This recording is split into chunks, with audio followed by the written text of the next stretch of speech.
George ഏട്ടനെ വരുമ്പോ ഉണ്ടായിരുന്ന ബുദ്ധിമുട്ടുകൾ എന്തൊക്കെയായിരുന്നു എന്ന് പറഞ്ഞാൽ മതി. അവിടെ ഭയങ്കര മുട്ടിന്റെ കാൽമുട്ടിലും കൈമുട്ടിലും ഭയങ്കരമായിട്ടുള്ള വെള്ളങ്ങളായിരുന്നു. അതൊക്കെ വളരെ ആശ്വാസമായിട്ടുണ്ട്. കയ്യോ കയ്യില് ഭയങ്കര ഇതായിരുന്നു, തൊലി ഇങ്ങനെ അടർന്ന് നിൽക്കുന്ന പോലെയായിരുന്നു. അതൊക്കെ പോയി. അപ്പൊ ജോലിക്ക് പോകാൻ പറ്റായിരുന്നില്ല. പിന്നെ പോയി തുടങ്ങിയപ്പോ ഇപ്പൊ ജോലിക്ക് പോയി തുടങ്ങി. മറ്റേത് കൈ ജോലിക്ക് എന്തുകൊണ്ട് പോകാൻ പറ്റാണ്ടെന്നുണ്ടായിരുന്നു? വണ്ടിമ പിടിക്കാനും ഒന്നും പറ്റില്ല. ബുദ്ധിമുട്ടായിരുന്നു. ചൊറിച്ചിലായിരുന്നു. എല്ലാ നേരം ചൊറിച്ചിലുണ്ടാവും. എത്ര കാലമായി തുടങ്ങിയിട്ടത്?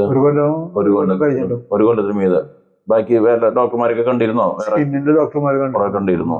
എന്നിട്ട് എന്തുണ്ടായ? അവര് തരും, പെരും കുറച്ച് കഴിയുമ്പോ പിന്നെ സമയത്ത് കുറയും. അത് വീണ്ടും വരും. അതാ ഡോക്ടർ പറഞ്ഞു, ഇത് പെരുമ്പോ കുറയും, പിന്നെ എന്തായാലും വരും. അപ്പൊ ചൊറിച്ചില് കുറെ കുറഞ്ഞില്ലേ? കുറെ കുറഞ്ഞിട്ടുണ്ട്, എന്നാലും കാലത്ത് ഇരിക്കുമ്പോഴും ചെറുതായിട്ടുണ്ട് അല്ലേ? ഓക്കെ. നമ്മള് അപ്പൊ അങ്ങനെ ഇനി കുറച്ച് സമയം കൂടി എടുത്തു കഴിയുമ്പോൾ പൂർണ്ണമായിട്ട് മാറും. പുതിയ സ്കിന്ന് വരേണ്ട ഒരു സമയമേ ഉള്ളൂ. ഒന്നും പുരട്ടാനൊന്നും തരുന്നില്ല അല്ല? പുരട്ടണ്ടോ? നമ്മൾ എന്തെങ്കിലും പുരട്ടണ്ടോ? ഒന്നും പുരട്ടാനില്ല. വെറുതെ സാധാരണ വെളിച്ചെണ്ണ പറ്റുന്നുണ്ട്, അത്രയല്ലേ ഉള്ളൂ. ഓക്കെ. അപ്പൊ ഇപ്പൊ നമ്മളിപ്പോ ഒരു 3-4 മാസം കൊണ്ട് ഇത്രയും കുറഞ്ഞു. കംപ്ലീറ്റ് ഇപ്പൊ ജോലിക്ക് പോകാറായി. ഒരു മരുന്നും പുരട്ടാതെ തന്നെ എല്ലാം ഉണങ്ങി. പിന്നെ ഇനി ഒരു 3-4 മാസം കഴിയുമ്പോ ബാക്കിയുള്ളതും കൂടി പൂർണ്ണമായിട്ട് മാറിക്കോളും കേട്ടോ. അപ്പൊ ശരി, സന്തോഷം.